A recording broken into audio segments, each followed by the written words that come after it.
Hello guys, this is Soxy Mendoza again at welcome sa aking YouTube channel. So, palambing naman, paki-like and subscribe at para mag-notice din natin. Mula Grand Terminal ay sumakay kami ng bus at nandito na nga kami sa MOA. Diretso na, hindi na kami nagpasalin-salin. At naghanap nga kami na makakainan at nakita namin itong Tokyo.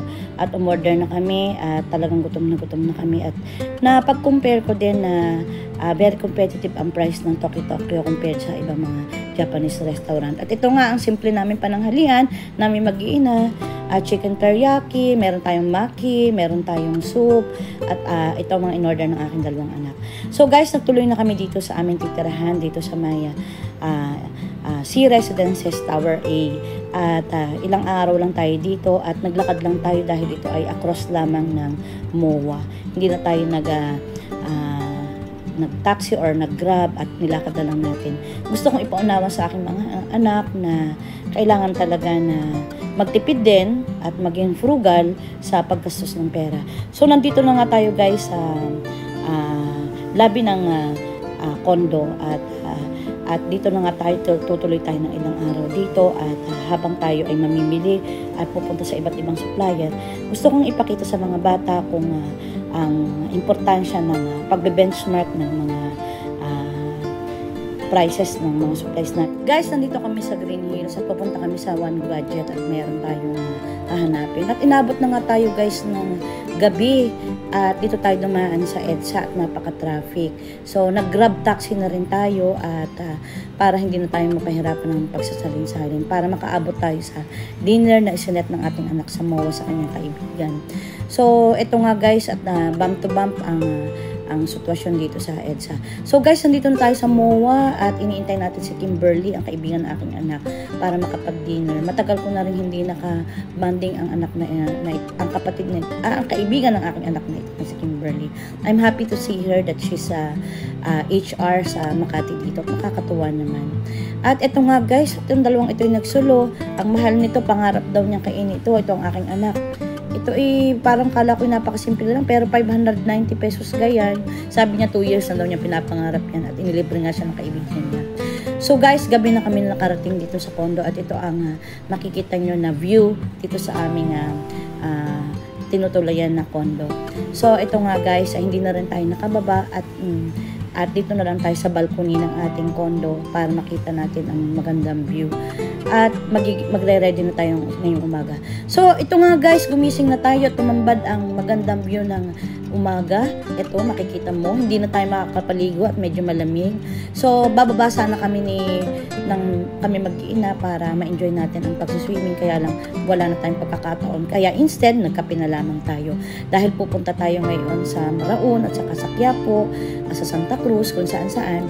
So, makikita nyo guys dito, nakakatawa yung mga tenants dito at pag jogging sila. I hope someday kapag tayo ay talagang completely retired na ay ganito na lang gagawin natin tuwing ng umaga, patak-patak lamang. Darating tayo dyan sa point na ganyan. So, umaura nga tayo dito at talagang nakakatawa rin naman. At, pero hindi ito ang life natin. Paminsan-minsan, we could take a break pero hindi ito ang buhay natin. Hindi tayo city girl, tayo pang probinsya at pang farm. Okay lang ito, minsan-minsan pumunta. At tayo ngayon lumakad na guys, tayo pupunta na. At sasakay tayo ng LRT from Hilpuyat to Carriedo. At ito nga, nandito na ang sasakyan natin na tren. So guys, ito nga, medyo maluwag dahil vacation break pa. So nandito na nga tayo sa may Ungpin guys at naglakad tayo dito sa may bangketa para pumunta tayo dito sa bilihan. So, inuna muna natin ito at may dinaanan muna tayo dito. At the same time ay pupunta tayo sa Carriedo. Ito nga guys, kumain muna tayo dito sa Jollibee at sinabi ko sa aking mga anak ay utang-utang na ako at medyo talagang ayoko na kumain dito sa Jollibee. Kaya lang itong gusto ng mga bata kahit breakfast, wala tayong ibang option dahil dalawa sila against me. So, umakyat tayo dito sa second floor at palipasin lang muna natin ang pagkain na ito para sa ating breakfast. At magtutuloy na tayo sa Carriedo para tayo ay sumimba naman at magpipugay tayo kay Poong Nazareno. Sinabi ko nga sa aking mga anak na lahat ng hiniling ko mula nung ako ay bata pa dito, nung scholar ako, ay ibinigay sa akin ng Puong Nazareno. Siyempre, hindi lang dasal, kundi kasama rin ang perseverance at determination. Tsaka, lahat-lahat talagang masipag tayo. Born entrepreneur tayo at naging OFW nga tayo, nakatapos tayo ng pag-aaral, naging teacher. Ang lahat ay ibinigay sa atin ng Puong Nazareno. At from time to time, tayo pumupunta dito at nagbibigay-pugay tayo at nagpapasalamat sa lahat ng mga biyayang pinagkaloob sa atin.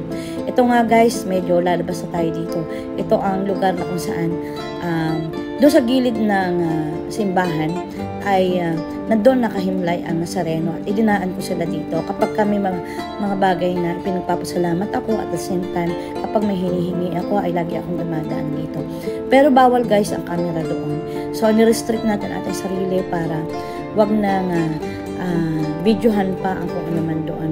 Overall ay ipinaunawa ko sa mga bata na talagang napaka-importante na ikaw ay magkameron din ng strong devotion at matinding paniniwala at the same time sasamahan mo rin ng sipag at tiyaga ang lahat ng iyong ginagawa. So guys, samahan nyo ako ngayong maghapon na ito at pupunta tayo sa Ungpin, pupunta tayo ng Raon, pupunta tayo ng Divisoria. Yan ang mga target na pupuntahan natin. Pero hindi na natin ito maisa-isa. Ito nga guys, pumapasok na tayo dito. So guys, nung papaalis na tayo ng Carriedo, nakita natin itong mga bunto ng mga prutas. At makikita nyo guys ito, medyo namang ako, dahil sabi ng aking anak, inalagay daw itong mga bubuyog na ito. Ang tawag guys dito sa bis na ito ay Apis serrana. Ito ay native din dito sa Pilipinas at meron din dito sa city. Pero usually ito ay nasa mga wild forest. Pero nado-domesticate din siya. Mga taga Batangas ginagawa nila yan. Ito nga guys, at makakita pa nga ako ng lucky plants. Bottom line ay napalagyan natin ng charm ang ating bracelet na regalo. So maraming salamat sa nagdala nito from Dubai. Thank you so much. Guys, see you again. Salamat po sa panonood.